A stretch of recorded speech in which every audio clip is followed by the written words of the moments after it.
Hello. Sorry, we're live. I'm like, are we live? Yes, we are. We are live. Hello, everyone. Yeah, so we're going to start off right away with something because a statement has come out by the agent of Jimmy Vesey, VC, Vesey. You say VC, I say Vesey. Let's call the whole thing off. Yeah, same. Basically, go ahead, Mike. Well, okay. There's a rather long 3-paragraph statement here, so I'm not going to read the whole thing, but boiled down, I'm just pulling up the encapsulation here. Mm-hmm. But essentially, it said, and here you go.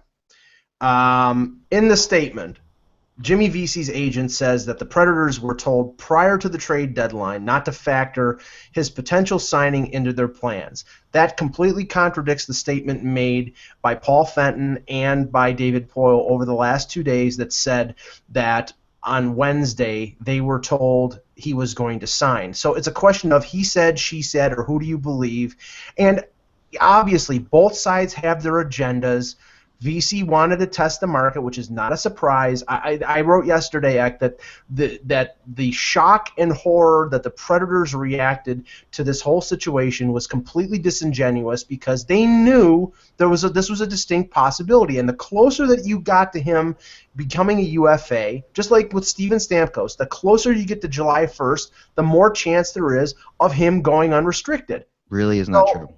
Well, sorry, okay. I'm just gonna say, just before we will start the show, but that first of all, that's the impression that people have that the closer we get, that Stamkos is no different today than he'll be on June 30th. Okay, he's in the same boat as he always is. It's just it appears to us because, it's like you think you're getting a bike for Christmas, and on Christmas Eve you still haven't gotten your bike. You might still not get your bike. You might get your bike. It doesn't change because you get closer to the date. It's just it appears that way because we all think, in terms of what we know, but what really is happening behind the scenes is totally different. So, and if I'm just throwing this out there, I have nothing against his agent. Who is his agent even? I don't even know who his agent is officially, who Jimmy Vesey's agent is. I don't. Somebody named Peter Fish, according to the statement. Okay, I don't know Peter Fish. Actually, he's not his agent. He's probably his advisor, right? That's his advisor, yes. That's correct. Okay, so you're right, because he's a college player. So I want to be fair, because that's the reality. No, you're right. You're absolutely right. No, and he doesn't have an agent yet, or does, but will, or could now. Who knows? He's not a college player anymore. So, right. But if I'm gonna bank on anyone in this situation, just from my 11 years of experience, I'm saying that David Poile is never dishonest. Okay, I'm not saying he's dishonest. No, and I'm saying for him to say something that completely contradicts or contract, I don't buy it. Okay? What I'm saying, I am not. Let me stress, I am not saying that David Poile is dishonest. He's been in the NA. He's been a hockey executive for almost over 40 years. Yeah, but that doesn't mean anything. No. We're talking about David Poile here. That doesn't mean anything. Right, but I'm talking about David Poile specifically, not the fact he's been there for 40 years. Just that I have deference and respect for the man. I'm just saying that the point of view of the Nashville Predators is the point of view that the Anaheim Ducks had with Justin Schultz, that maybe not the Chicago Blackhawks had with Kevin Hayes. Yeah, they didn't have a problem with Hayes. They didn't go public. But different. They wanted this player. They did everything that they could to get him to sign. He didn't want to sign.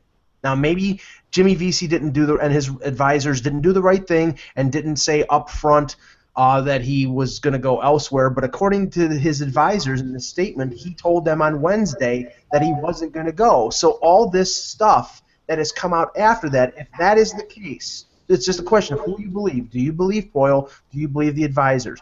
It's never going to be settled. It's done. It's over with. Even getting past the settlement part, here's the thing. Why did it all have to go public? It didn't have to. Which I'm just saying it didn't have to. Right. Which I can't say. Right. Well, but my own personal opinion, and I wrote this in the article yesterday, and it could be completely wrong, but I will say it anyway.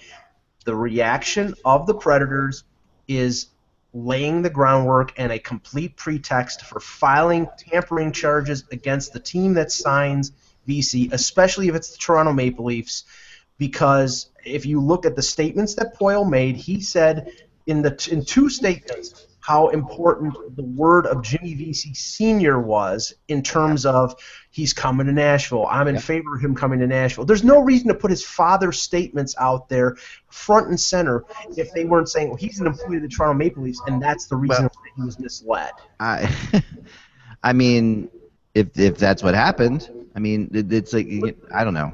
I think that I can see their point. I can see the Predators' point completely here, and I am not.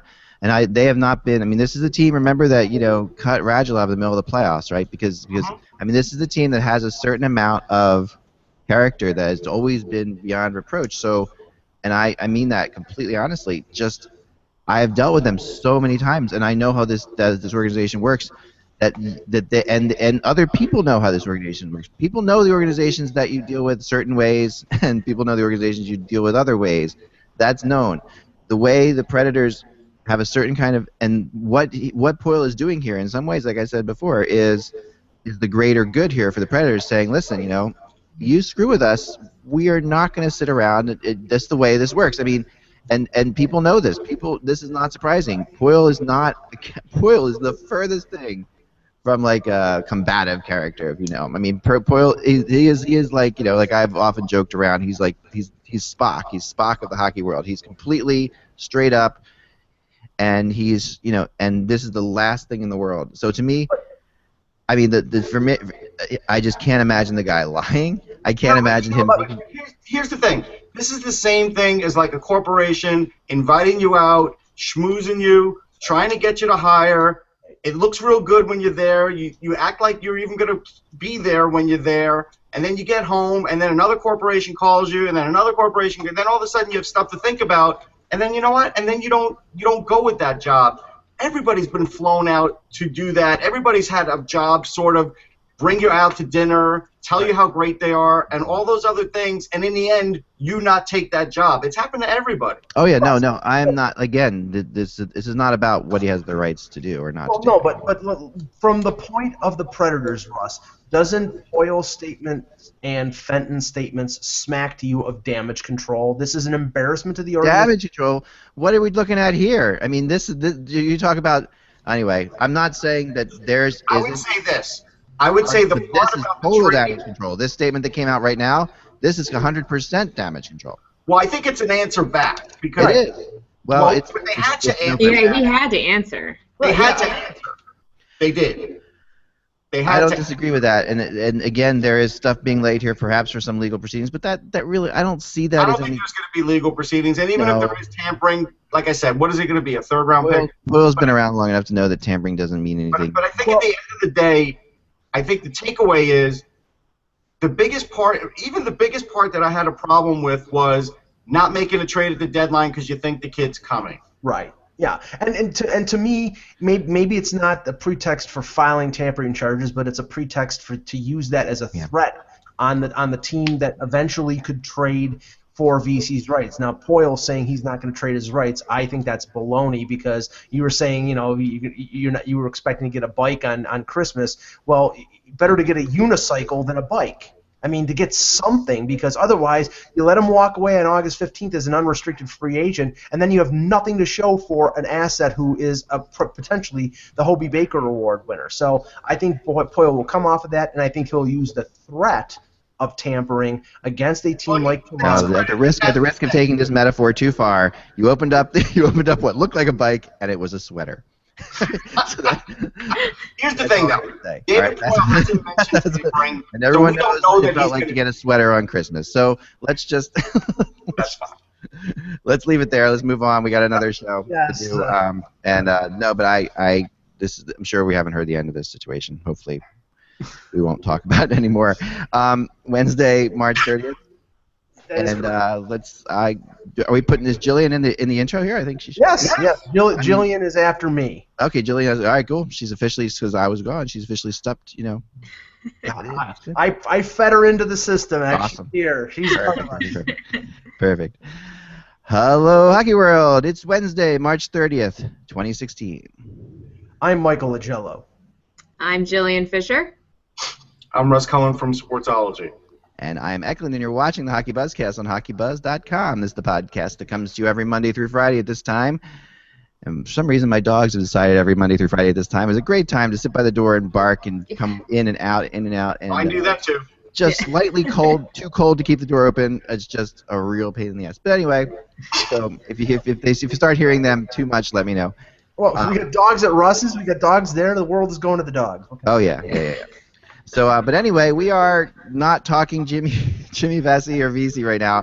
We are going to get into the show because I wrote a blog today and I wanted to talk to Mike about this because obviously Mike is thrilled that Maple Leafs won last night again. Oh yeah. Go Leafs, go.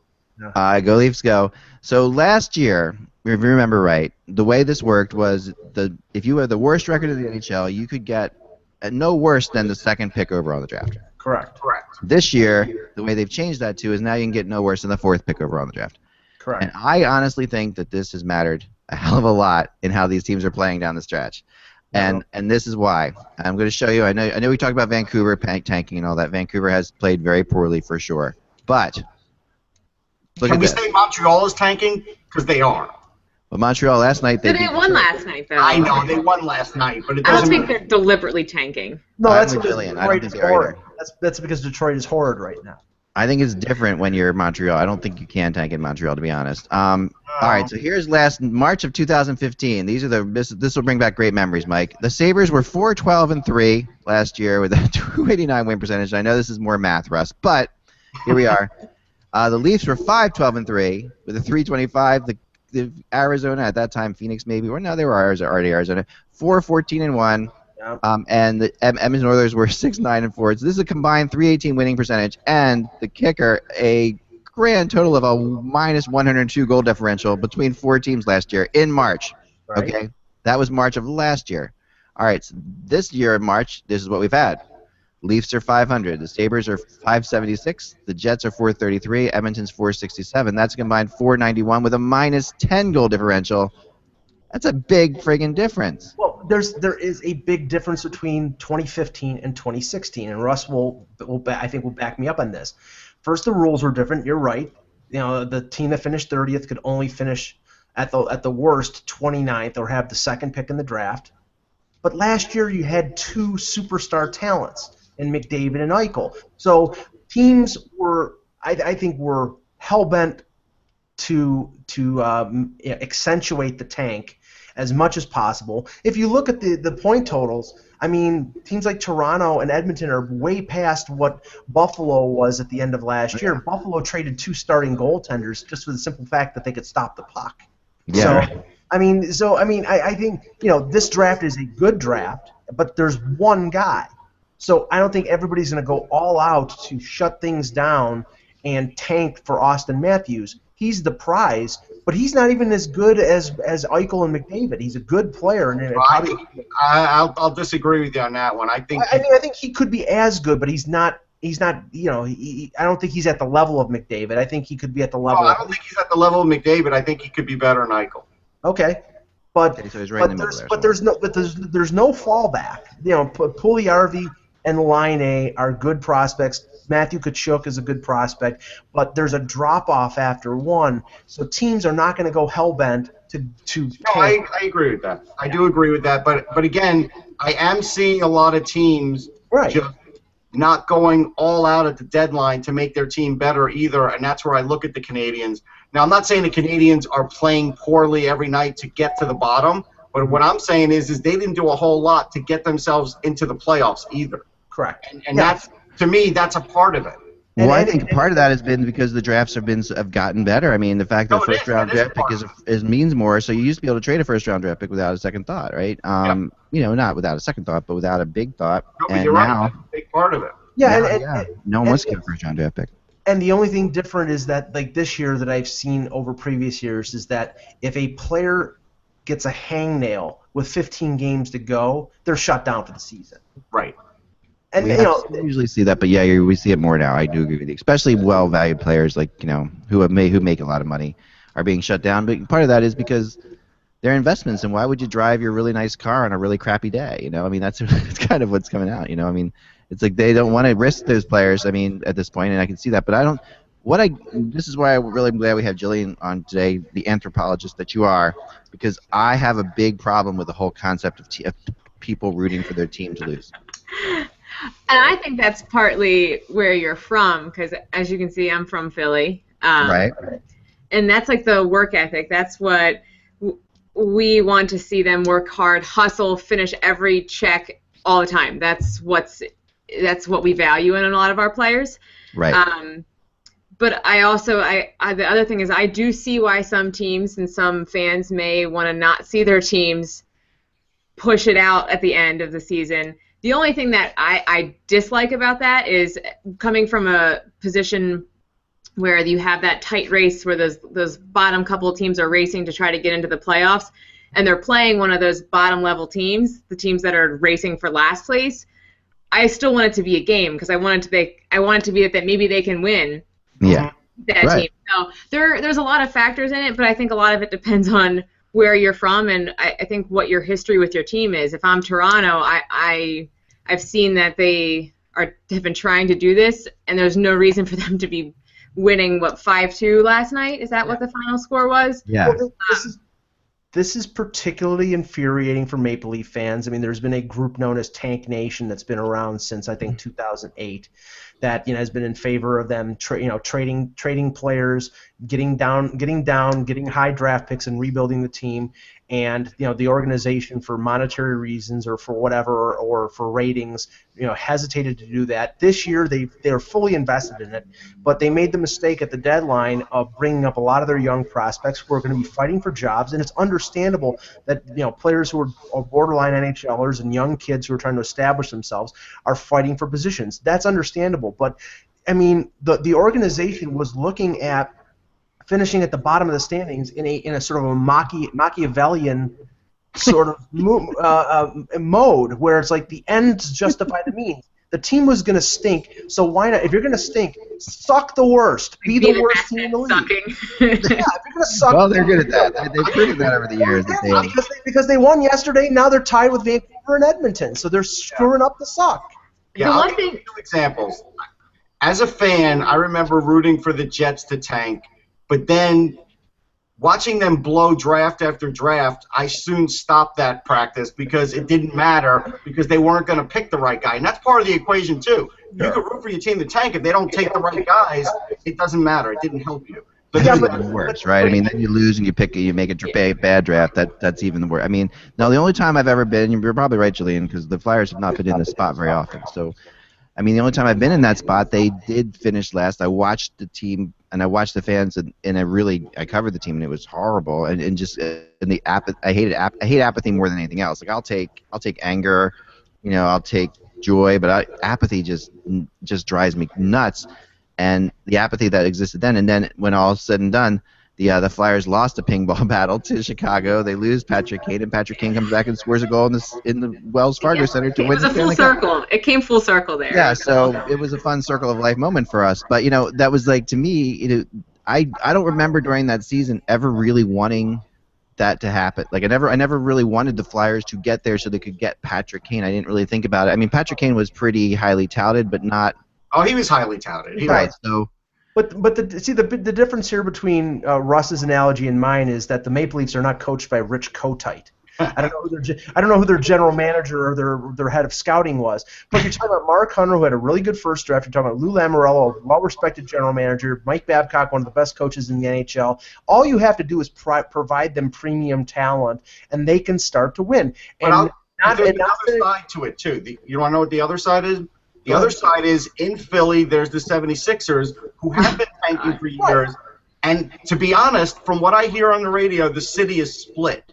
Right. They are literally split because half the fans hate it and half the fans are still willing to go that route and hope that they get better because they keep picking and keep compiling picks. Yeah, but But how many years do you do that before you say, all right, this hasn't been working? The NBA stopped it. I mean, the NBA literally stopped the 76ers from doing it by hiring them another coach and another general manager.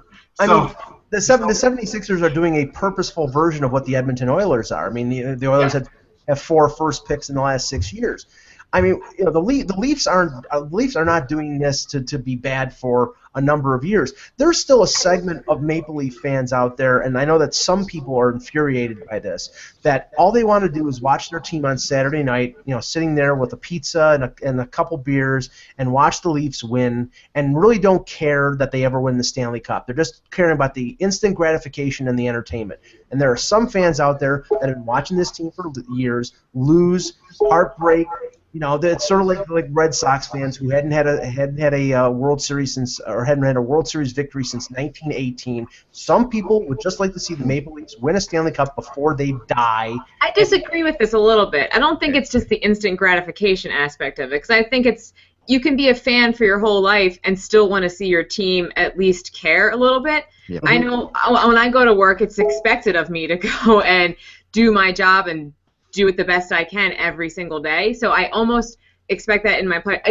I get the other side of it. I definitely do. I just also see the other fan side of it too, where I want to see my team care. I don't want them to give up on it, because then why shouldn't I just give up on them too? I think what's changed about it, and this is the only reason Toronto's a different market than the rest of the world, is people seem willing to flush their money waiting for the team to get better because they keep their tickets. It doesn't matter. It's like their way of life. But in most other markets, fans aren't willing to flush their money anymore. That's the issue. Well, and I'd agree that I think in Philadelphia, not to bring the 76ers or basketball into this, I mean, half the people are happy about it, Russ. Like you said, half the people are angry about it, but that half is like 25% of the amount of people that used to follow the team before, because no one is the half that are actually paying attention is so small. Like they're so small. No, I agree with that. And but also, sorry, go ahead. No, good, Joe. I was gonna say Toronto also has baseball and basketball, which are surprisingly doing very well, which doesn't help the Maple Leafs cause. I think that when you're thinking about the market. Yeah, and I mean that is a factor, but because the Raptors are a playoff team and a lot of people expect them to do well. The Blue Jays had that Cinderella story in the second half of last year. But Toronto is essentially a hockey town, and if the Leafs were having an equivalent season to what the Raptors are in the NBA, nobody would be talking about the Raptors, nobody would be talking about Toronto FC, and nobody would even know where the hell the Blue Jays play. It would be doing one of the Leafs. It'd be psychosis. But they haven't had that since 1999 and 2002. Look at the reaction to them making the playoffs for the first time in 10 years. In 2013, there were thousands of fans in Maple Leaf Square cheering on in Game 7. Yeah. If that city had a competitive team, they would be going crazy, and that's what Shanahan and Lamoriello and Babcock are trying to do. But it's not going to be like one of these patchwork situations where they make the playoffs and then miss for 3 years in a row. They want to build a team that's going to be a perennial playoff contender, and the only way to do that is to use as a foundation piece or pieces picks that you make in the top 5, and they have to finish bad 2 or 3 years in a row, and they've already done it 1 year. This year will be the second year to get those players. If they don't do that, then it's a foundation built on swamp land. Well, I'm going to tell you, something's changed though in the NHL, and we've talked about this, and the Oilers are proof of it, in that you can get high picks a lot of different years, and it's not going to guarantee your success in the future. You still have to have a mix. Right. Oh, no. That's an important thing. Yeah, and that's huge. I mean, you have to have a great coach, and you have to have a great system in place. And I mean, the one thing that you do have going for you in Toronto is you do have that. You have a great coach and a great system in place as well. But yeah, I mean, this is we'll talk more about tanking for sure. But I just wanted to get through it one more time, because I do find it interesting that the teams. Every night now we are seeing, like what you want there, Jillian, we are seeing lower teams knocking off teams that are battling for the playoffs, which is great. Which is great for those other teams. Yeah, right. It's great unless you're a fan of that one particular team. Yeah. But, like Winnipeg comes into Philly and they stretch them to overtime. Last night, Montreal. Yeah, well, Montreal beats Detroit, but also the Islanders go in and they face who they play. They went to a shootout, right? Shootout, yeah. A shootout there. The Penguins have a shootout in their game last night too. I mean, these teams are battling. So now this is interesting today, because we always do the NHL draft lottery at the end, right? As of today, there is a 70% chance, or 69.5, but we'll round up 70. Math, Russ. We'll round up to 70. chance that Austin Matthews will be on a Canadian team. That's 70% chance right as of today that he will be on the Canadian team. That is pretty crazy and interesting. I mean, we could really see this. I mean, he's definitely. That's good for sports. That's good for Rogers. Good for Sportsnet. It is. Yeah, I mean, and we talked about it before, but the difference between Connor McDavid, who is a Canadian, and Austin Matthews, who's an American, that does matter to Rogers, though. I think. I mean, I think that does play. Into it. It only matters for that hometown game. I don't think it matters that much because I think if Patrick Kane had been drafted by a Canadian team, as good as he is, they would have all latched onto him. It wouldn't matter. It's star quality. That's what matters. The difference is this, though. I mean, because I have this, Canadian satellite, and we get this stuff. So watch the big thing that happens with Connor McDavid, or happens, with Sidney Crosby, is when these guys are going through like the Western Canadian swing. It's covered like crazy. Like say Austin Matthews ends up an Ottawa Senator, Mike, or maybe a Canadian. Let's just say he ends up one of those things. We'll hear all about it when he goes out west. That's kind of the difference for Sportsnet and those guys, because they really cover that. And I don't know if we'll hear as much about it with Austin Matthews as we have with McDavid and Crosby, because of the. Are we going to hear it? I mean, am I wrong? What do you think? Let's just say this. I think Sportsnet will be very happy if Austin Matthews goes to a Canadian team. It will help their ratings. Maybe it won't help as much as McDavid going to a Canadian team, but I think it will help. But I can see the NHL. I mean, the NHL, like last year, I think Gary Bettman was probably the most disappointed person out there that Connor McDavid went to a small Canadian market. He could sell him. He could save a franchise in Arizona. He could have been, helped out a Buffalo franchise immensely. He could have been the centerpiece of the NHL if he had been the lottery had gone the Maple Leafs way. Instead, he goes to Edmonton, where is a place where first picks go to die. And I think he. But it's not from a lack of coverage, Mike. He's getting a boatload of coverage. Yeah, he goes past that. He's a big enough of a potential future star that the boundaries of him being in Edmonton don't really matter. But I'm not sure if that's going to be the case for Austin Matthews. It all depends on what he does on the ice. I mean, if he goes to Vancouver, he goes to Winnipeg or Calgary, I think he'll be a star. But it all depends on how good of a player he is. If he's as good as Jack Eichel, or if he's as good as, say, a Mike Modano, then he'll get the attention. But if he's okay, then probably not. I mean, it's just going to be another good play, another like a Jason Spezza on Ottawa. He's a good player, but he's not an attention getter. Yeah, this guy will be an attention getter. He'll be an attention getter from all indications. And I really want to see him in Arizona. I mean, I really do. It's just the perfect fit. Here's a kid from Arizona. We need to see. That would be such a great thing. Wait, are you going to take the leap of faith now to say that it's going to completely fill the stands in Arizona if he goes there? No, I'm not. I actually think Arizona's on the right track anyway. I honestly do, and I might be alone with that. Well, but I think they're on the right track, but I don't think it's going to give them a 50% increase in attendance. Once they move their stadium to somewhere where road runners don't roam and everything like that, I mean, they got to move their stadium into a developed area of the country. Apparently Bettman was in Arizona this week. Talking to somebody from Arizona State, because the speculation is right now that they're going to build a stadium joint venture in Tempe, which is near Scottsdale, with Arizona State, and that makes a lot of sense. It's not in Glendale. It's not a 45-minute drive from everybody who wants to watch hockey, so that makes sense. Well, and I get your point. I mean, I can see the Scottsdale native going to the. I mean, just what it does for youth hockey in the area, what it does. Yeah. It's a great youth hockey for sure. It's a great story. It's a great story, but that's the same story that happened last year with McDavid and Toronto. McDavid was a lifelong Leaf fan. He's from suburban Toronto. He wore I think Wendell Clark or Doug Gilmour's jersey when he was a kid, whatever. I mean, that's the same story.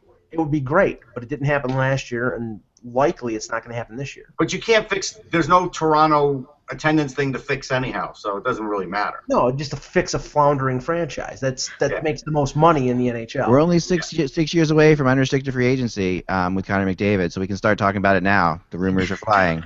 No, actually, it's funny that you mentioned that. It's funny that you mentioned that because, like Stamkos in 2011, right.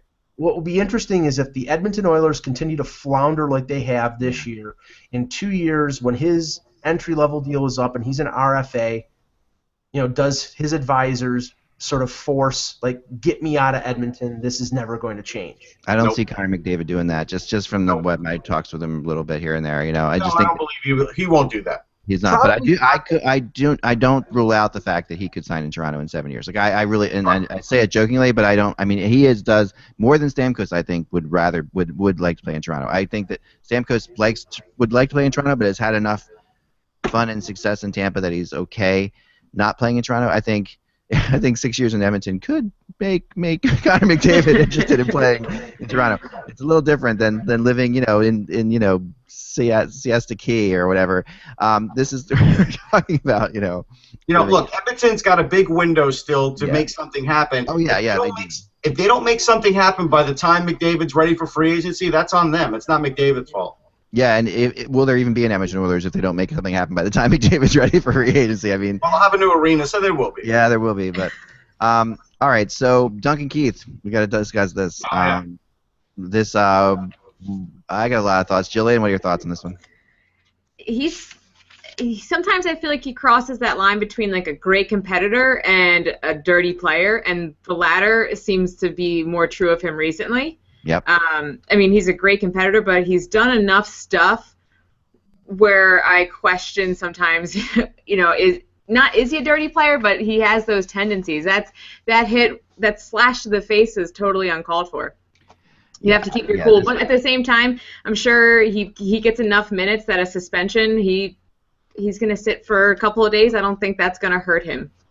Yeah, I mean, here's the play if you didn't see it.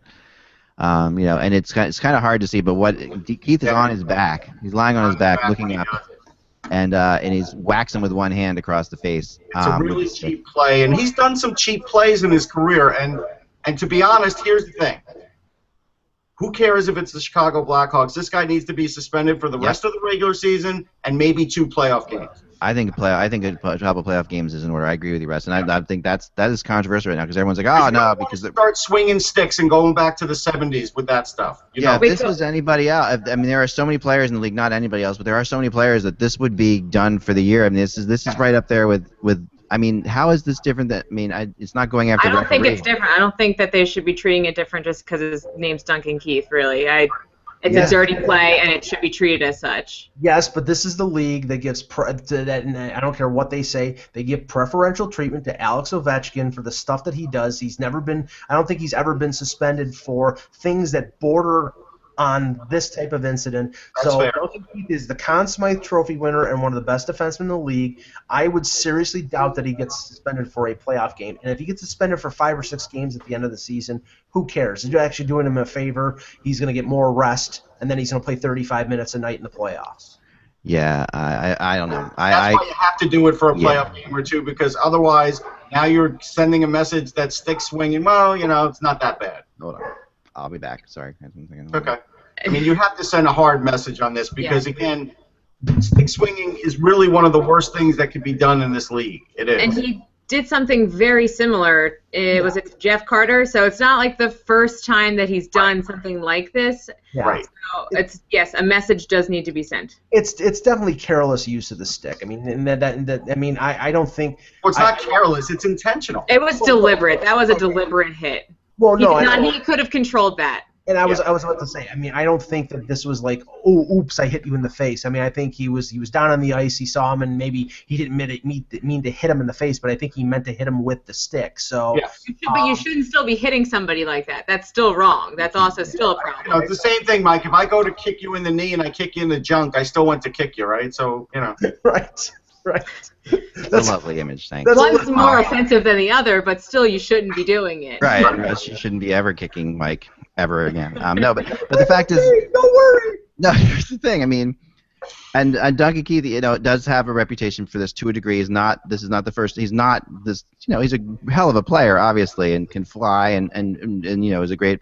But the whole take on him, and I've seen it before from players around the league, and the scouting report on him has been to frustrate him, that he will lose his temper and that he will give the puck away if he loses his temper, and he makes mistakes, and he does not like to be hit, But at he's all. not Rafi Torres. No, he's not Rafi Torres, but he's a great player. But he's not going out there to hurt people. His main job, he goes out there with the intention to score, but he does, he can lose his temper. I think this has to be considered as a couple games in the playoff suspension. I really think, and I think it will be. I kind of do. I'm not. My first impression was, they'll never do it because it's Duncan Keith and the Blackhawks. But talking to some people today, I think it could be. Well, I mean, and I'm not looking at the schedule, but I think the Blackhawks have like 6 games left.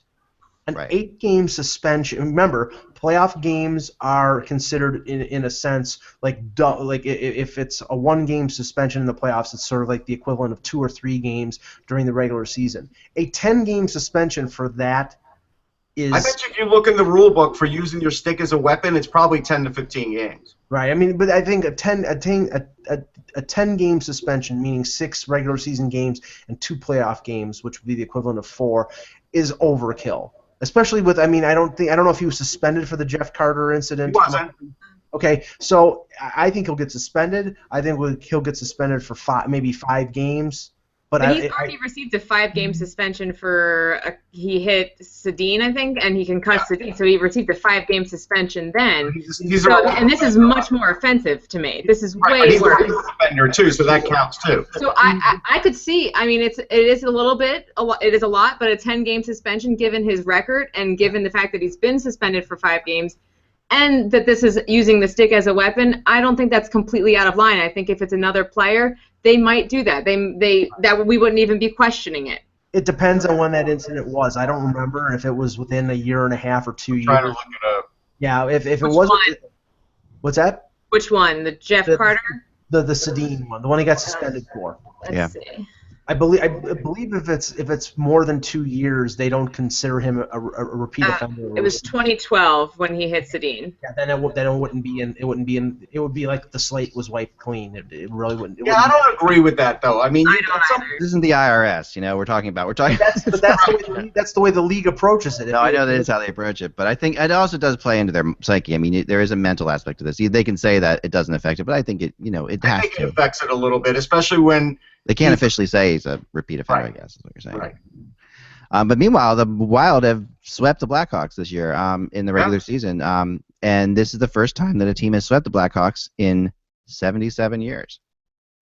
Isn't that that is pretty crazy? The first that and I read this today, and I just couldn't imagine that that the team had gone, that the Blackhawks hadn't been swept by a team in the regular season in 77 years. I still would take Chicago in the playoffs, though. What was that? I still would take Chicago in the playoffs over the Wild. I would, yeah, take the Blackhawks over the Wild, yes. Yeah, this is you know what this is, Zach? This is Toronto, Ottawa from the last decade. During the regular season, Ottawa always beat Toronto, but when it came to the playoffs and it mattered, Toronto always beat Ottawa. It did. The regular season is inconsequential when it comes to these records. I really believe that. I don't think so. I think that other times it goes the other way. I think about the Flyers and the Pens, and usually, however they play against each other in the regular season, that carries over to their playoff series, and that's how you see it play out. And same thing with the Flyers and the Devils. The way they play against each other in the regular season carries over into the playoffs. I see it. Maybe it's different for Eastern Conference teams too. It could be different, but I see it sometimes. I see it panning out the other way a lot of times. Yeah. If I have $100, I'm betting it on, and it's Wild Hawks. I'm putting all 100 on the Hawks. All right. I don't think we're going to see the Wild and Hawks because I don't think that'll play out, because I think that But if I would, I do think. Let's start here. Does anyone think that the Hawks are starting to show like a little bit of a chink in their armor? In my opinion, I've seen. Yeah, I think now they tend. Yeah, right. They tend to swoon this time of year, so it's hard to tell. I know they have done this before, and they've gotten it together in the last 4 or 5 games. Everyone's like, "Oh, you can't just turn it on." They apparently can just turn it on. They have just turned it on in the past. But last year, remember, they honestly didn't just turn it on in the playoffs. They got a little bit lucky. I mean, the first couple games against the Predators, they were out. I mean, they were not playing well at all. Yeah, and what turned it around was Scott Darling. They put Scott Darling in, and Shea Weber gets hurt, and everything changes in that series. But because I still believe that the Weber doesn't get hurt in that series, I still think that the Predators would have taken him out in that series. So, I've liked the Kings all year. I mean, they may not have played great all year, but I kind of felt all year it's the Kings' year, and they've done little moves that I think that will really show up in the playoffs too. Right. Yeah, no, I think that's true too. I think the Kings have made. I'm more bullish on the Kings, I guess, to think that they can go further than I am the Hawks this year. But yeah, and the It's not to goaltending in say the the Hawks will be out first round. I don't expect that. right. I Well, it think- depends. It depends who they play. I mean, if they're gonna play, if they're gonna play St. Louis, it's. If they play St. Louis, they could get eliminated. Absolutely. I mean, we have to talk about the fact that the Blues, I mean, have looked apparently have solved their goaltending issues right now. For now. Well, that was the big problem that we've been bitching about for a month, is that if they had better goaltending, they'd be a contending team. Well, Elliott looks good, and now they're a real contending team again. And I know if Kevin Allen was on the webcast, I would be getting into an argument with them because I think Brian Elliott is clearly a better goaltender than Jake Allen right now, because Jake Allen really dropped the ball when Elliott got hurt. But Brian Elliott is not a good enough goaltender to carry the St. Louis Blues past the Blackhawks. If the Blackhawks are there and everybody's healthy, they will beat the Blues with Brian Elliott. Brian Elliott is a fine middle of the road NHL goaltender. He's not a top echelon goalie, and he can't carry a team to a playoff victory. Hey, listen, I saw Glenn Hanlon shut down the great Islander team one year when I went and watched the Islanders Rangers in the playoffs. It could happen, Mike. Sure, but I mean, there's nothing in his resume that has shown that he can carry a team. He didn't do it when he was in Ottawa. When they played Los Angeles a few years ago, he was terrible. So I mean, I put Brian Elliott in the Jimmy Howard category, a good number one, or has been a good number one in the past, but when it comes down to it, is not good enough to carry a team. Yeah, but let's say he steals a game or two and they have an overtime game or two. It could happen. I would not count it out. I mean, Russ, the Flyers won with Ilya Bryzgalov in goal. So is it possible that the St. Louis Blues can play above and beyond the way they have played this year with all the talent that they have? Sure. I'm just saying, if all things are being equal and it depends on the goaltending to stand out and win the series, Brian Elliott will not carry the day. Well, I'll say this in Elliott's defense. There have been times where he gets hot and he stays hot for a while, and he's getting hot at the right time. He's 9-0 in his last 9 games, and and then of course a huge shutout streak there that occurred in the middle of that. So now the funny thing is right now, if St. Louis wins the division, who they possibly could play in the first round of the Western Conference playoffs is Minnesota, the team that beat them last year. So be careful of what you wish for, or what you end up getting from this hot play, because if you play a team you don't match up well with, you could be out in the first round. And if they're out in the first round, I think Ken Hitchcock is gone as their coach. I'm not signing on for that yet. I don't know about that. I think so. I think so. I think if they're going in the first round, I think so for Hitch. And I think they have to do it. I mean, I don't even know. It depends how. Like, what if his goaltending fails him again? Is that Hitchcock's fault? Yeah.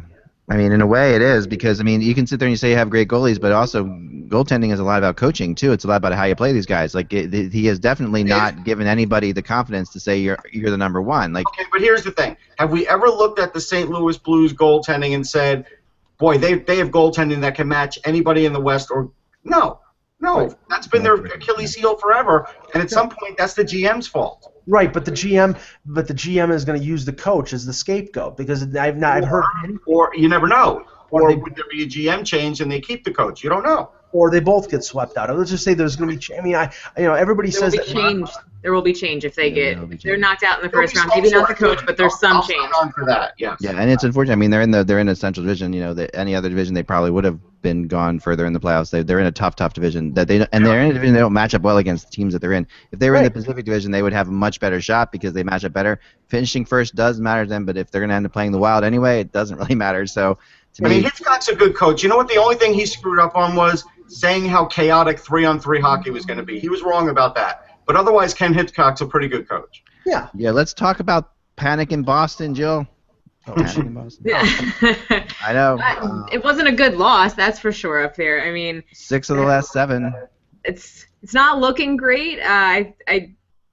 I'm not interacting with too many Bruins fans, but if I am a Bruins fan, I am starting to worry a little bit. I don't think their playoff hopes are gone, and I don't think that they are not going to make the playoffs, but I do think they should be worried about skipping into the playoffs, like sliding into the playoffs the way that they're going. It's a little bit concerning. It feels like a little bit like last year, where down the stretch they started to, but now they're 6-7 in the last 7. Well, they're 6. They've lost 6 of their last 7. Their next 2 games are in St. Louis and in Chicago. That's not good. And then they have to play Detroit next week, who is really one point behind them right now. So the way this is all playing out, their defense still stinks, and it's all going to fall on Tuukka Rask, and it's a shame because he'll probably get the brunt of the blame. But really, we've known this defense is not good all year, and it's managed to get this far. But this is going to be on Rask. He's almost going to have to throw shutout after shutout just to get out of this funk, and that's going to be hard to do. Well, the one saving grace is that Detroit is playing almost as badly as they are right now because Detroit. But they're playing easier teams. Well, Detroit fell behind Montreal. A bad, disorganized Montreal team fell behind them 2-0. Scored 3 power play goals to take the lead after they changed goaltenders, and then surrendered the lead and gave up the winning goal in the third period. Detroit is in panic mode right now. They don't have a goaltender. They've started Mrazek last night. They pulled him. They brought in Jimmy Howard. He lost the game. At least Rask is there, and Rask has the ability to steal games. And I still think after watching the Bruins on Saturday night that there's enough there that they have veterans like Bergeron and Marchand and Chara that will carry them past. If they win, they have I think 5 or 6 games left. If they win 2 or 3 of them, they're in. I don't think there's any concern about them not making it. I really don't. Again, the panic for me is that it's not looking good going into the playoffs. Right. I mean, they're probably first round out based on the way they played the last couple weeks. But I still think the schedule that they have and the teams that are behind them. I mean, I think Philadelphia. I mean, everybody in Philadelphia had to be waving their pom-poms last night after Detroit and Boston both lost. Now, Philadelphia's got to carry through and win their games, but now it's in their hands. I think they have a couple games in hand, right? 2 games. Two games. They got if they get points and if they get 3 of a possible 4 points in those games, they're home and cooled out. I think they're going to make the playoffs. No, I think they're in a very good spot. But they have Washington tonight. Now Washington comes down tonight. Yeah, they're not going to roll over. Yeah, the Caps have clinched everything. They did just clinch everything, so there's people saying, okay, that's going to happen. But Holtby's going for a record. Ovechkin's going for 50. They're Russ and I were talking about this yesterday. He says the only thing that Washington might do different is they may start Grubauer a few more games down the stretch, and I don't know if they're going to start him tonight. But giving Holtby a little bit of a rest. But otherwise, there's no reason for them to take the foot off the pedal. I mean, they have to go. Yeah, I was going to say, if I'm Washington, I'm not taking the foot off the pedal because I don't want to worry about going into the playoffs and having their same playoff issues over and over again. I think they do need to take that momentum into the playoffs. Yeah, they really do. I couldn't agree with you more. If they lost 3 of their last 4 games, it just wouldn't be a good thing for them. They we don't know that they can turn it on. We haven't seen that. They don't have history of being able to. Juju are hard to sort of control, and if you got it going for you, you shouldn't mess with it. Any chance to Stolarz plays tonight for the Flyers, Russ? I'm going to say 0% because if they brought in Ray Emery to skate this morning, then that means they don't even want to play Stolarz even in 1 game, not even for a minute. And I saw Emery play a few games with the Marlies because when all the injuries to Bernier and Reimer happened in December, they signed him to an AHL contract and he played I think 3 or 4 games with the Marlies. He didn't look great. And if they don't have enough confidence in Stolarz to play him over a mid-30s Ray Emery with limited mobility, then I think they're going with Mason every game, and they just want Emery there for the experience. I do want to preface this. It's not a confidence thing. They just don't want to throw him in the frying pan, having never played an NHL minute at the age of 20 or 21. I think that's really what it's about. It's not the lack of confidence. Oh, yeah, it's definitely not.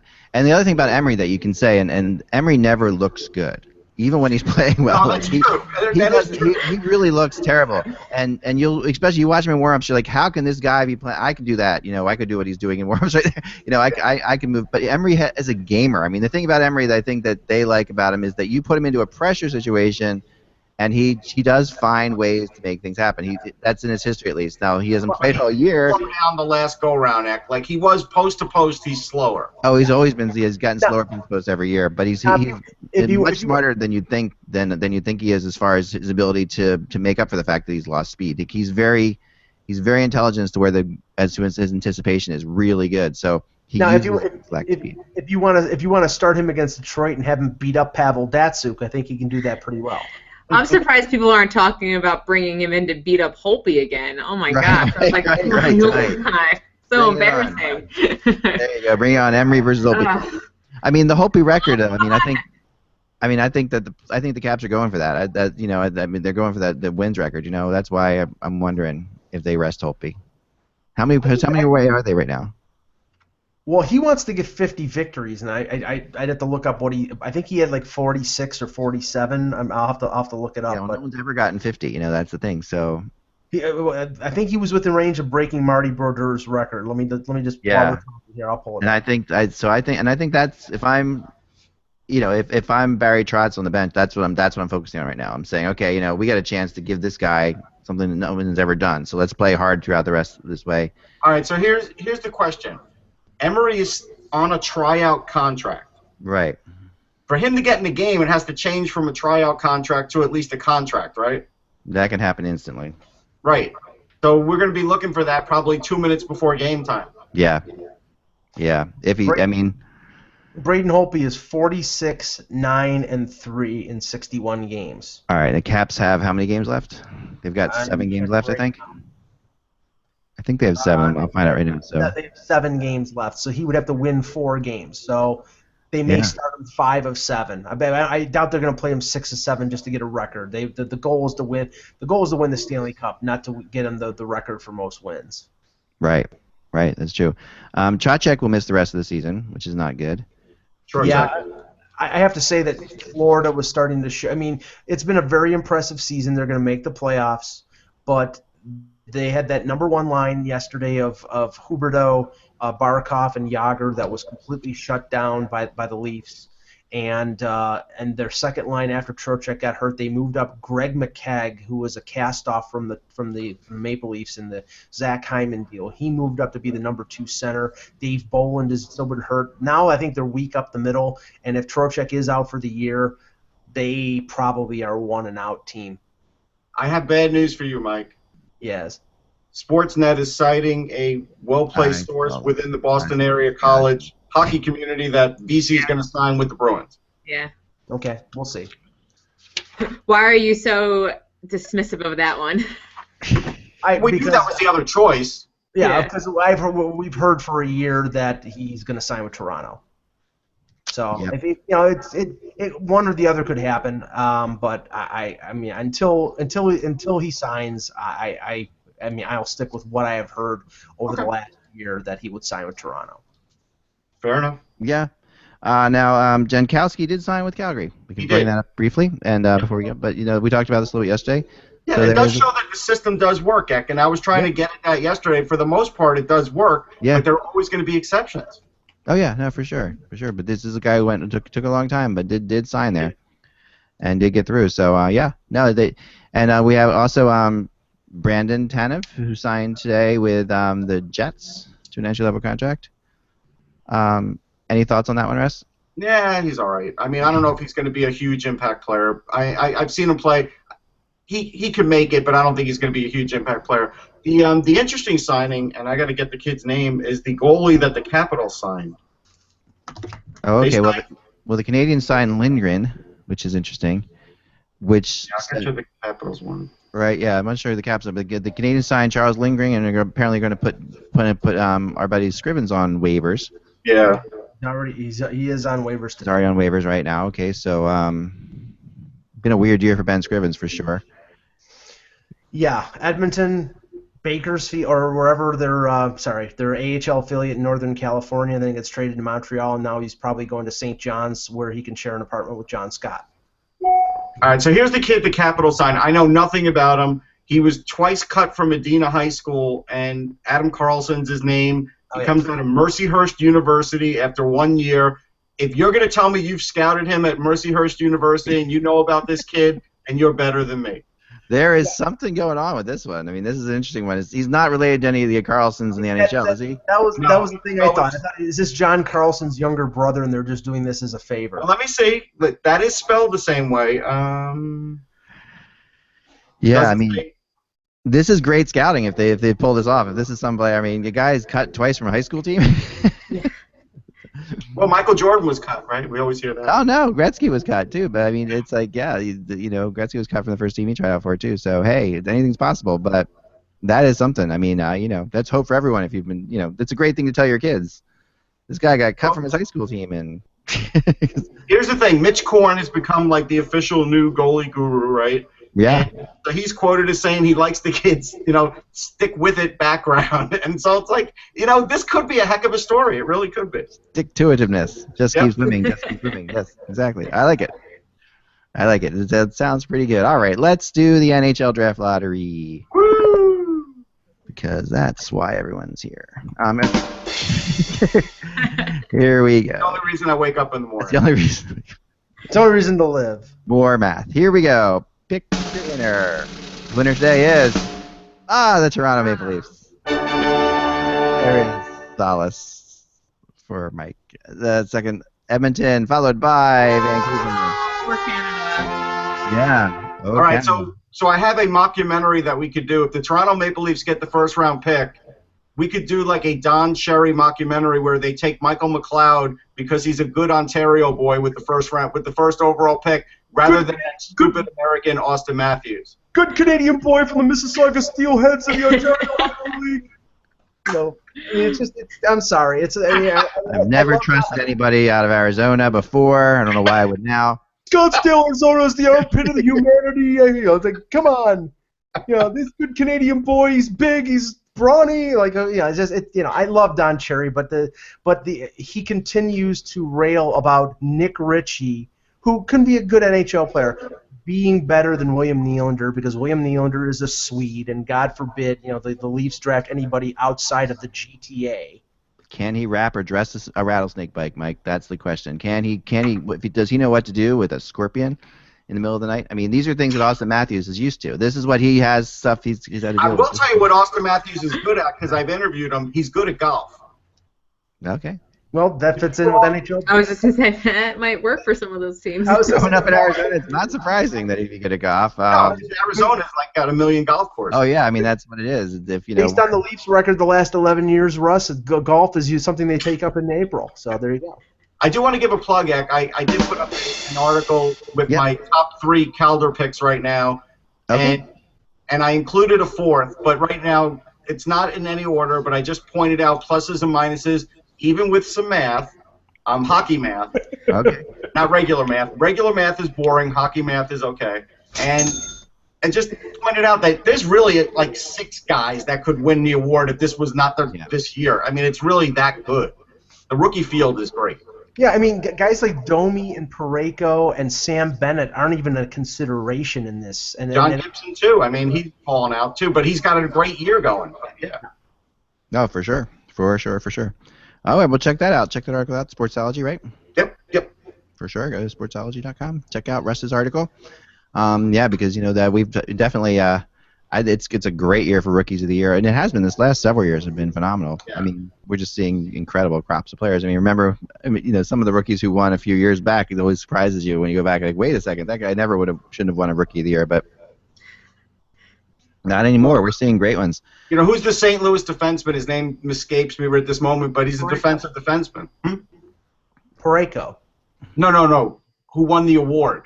Oh, Barrett Jackman. Barrett Jackman, right. Like that's probably the best trivia question of all of them because nobody's going to remember that. Oh, for sure. Except me. Well, thanks everyone for watching. Thanks, Jillian, for jumping on again. We always appreciate it. And we will be back again tomorrow with, we only have a couple games tonight, but we'll know a little bit more about at least the Flyers situation tomorrow. I think that's the big one tonight as far as the playoffs. So we can talk more about Jimmy Vesey then. We might be talking more. We can only hope. We can only hope there. Remember that the buzz. It is just hockey. We will talk to you then.